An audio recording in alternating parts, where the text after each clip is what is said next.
அனைவருக்கும் வணக்கம். இன்னைக்கு நம்ம இந்த வீடியோவில் என்ன பார்க்க போறோம்னா 10ஆம் வகுப்பு அறிவியல் அலகு 12ல் தாவர உள்ளமைப்பியல் மற்றும் தாவர செயலியல் இந்த பாடப்பகுதியில் இருக்கக்கூடிய ஒரு மதிப்பெண் வினாக்களுக்கான விடைகளை பார்க்கலாம்.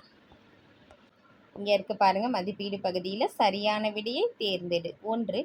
காஸ்பேரியன் பட்டைகள் வேரின் டேஸ் பகுதியில் காணப்படுகிறது. இதில் 4 ஆப்ஷன் கொடுத்துருக்காங்க. இதில் விடை என்ன அப்படின்னா அகத்தோல். காஸ்பேரியன் பட்டைகள் வேரின் அகத்தோல் பகுதியில் காணப்படுகிறது. 2.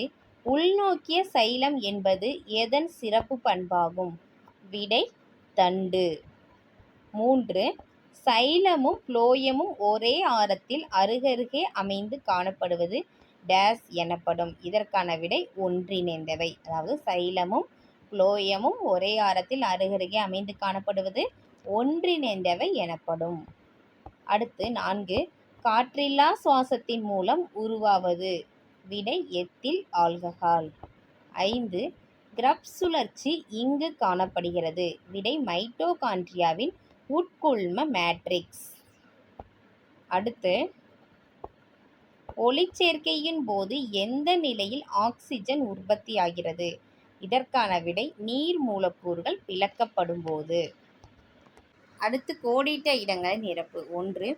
வேரில் புறணியின் உட்புற அடுக்கு டேஸ் ஆகும். விடை அகத்தோல். 2. சைலமும் புளோயமும் வெவ்வேறு ஆரங்களில் காணப்படும் வாஸ்குலார் கற்றை டேஸ் அமைவாகும். விடை ஆரப்போக்கு அமைந்த வாஸ்குலார் கற்றை. 3. கிளைகாலிசிஸ் நடைபெறும் இடம் டேஸ். விடை சைட்டோபிளாசம். 4. ஒளிச்சேர்க்கையின் போது வெளிப்படும் ஆக்சிஜன் டேஸில் இருந்து கிடைக்கிறது. விடை நீரில் இருந்து கிடைக்கிறது. 5. செல்லின் ஏடிபி உற்பத்தி சாலை டேஸ். விடை மைட்டோகாண்ட்ரியா. அடுத்து சரியா தவறா? தவறு எனில் கூற்றினை திருத்துக. 1. தாவரங்களில் நீரை கடத்துவதில் ஈடுபடும் திசு புளோயம். விடை தவறு. சரியான கூற்று தாவரங்களில் நீரை கடத்துவதில் ஈடுபடும் திசு சைலம். 2. தாவரத்தின் வெளிப்புறத்தில் காணப்படும் மெழுகு படலம் கியூட்டிக்கிள். விடை சரி.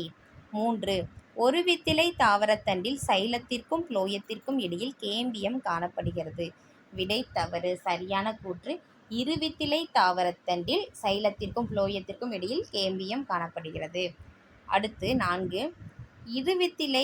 இருவிதையிலை தாவர வேரில் மேற்புற தோலுக்கு கீழே பாலிசேட் பாரன்கைமா உள்ளது. விடை தவறு. சரியான கூற்று இருவிதையிலை தாவர இலையின் மேற்புற தோலுக்கு கீழே பாலிசேட் பாரன்கைமா உள்ளது.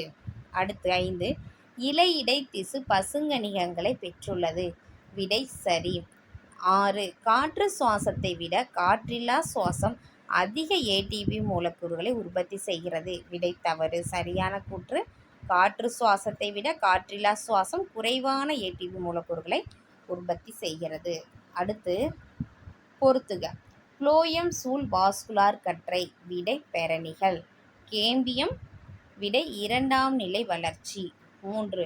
சைலம் சூழ் வாஸ்குலார் கற்றை. விடை ட்ரெஸ்ஸினா. அடுத்து சைலம் நீரை கடத்துதல், புளோயம் உணவு கடத்துதல். இந்த மாதிரி விடை எழுதிக்கலாம். அடுத்து நம்மளுக்கு பார்த்தோம் அப்படின்னா ஓரிரு வார்த்தைகளில் விடையளி, சுருக்கமாக விடையளி, அடுத்து விரிவாக விடையளி இருக்குமா. இதற்கான விடைகளை நம்ம அடுத்த வீடியோவில் பார்க்கலாம். ஓகேவா? இந்த வீடியோ உங்களுக்கு பயனுள்ளதாக இருந்துச்சுன்னா நம்ம சேனலை சப்ஸ்கிரைப் பண்ணுங்கள், லைக் பண்ணுங்கள், ஷேர் பண்ணுங்கள். Thank you to all.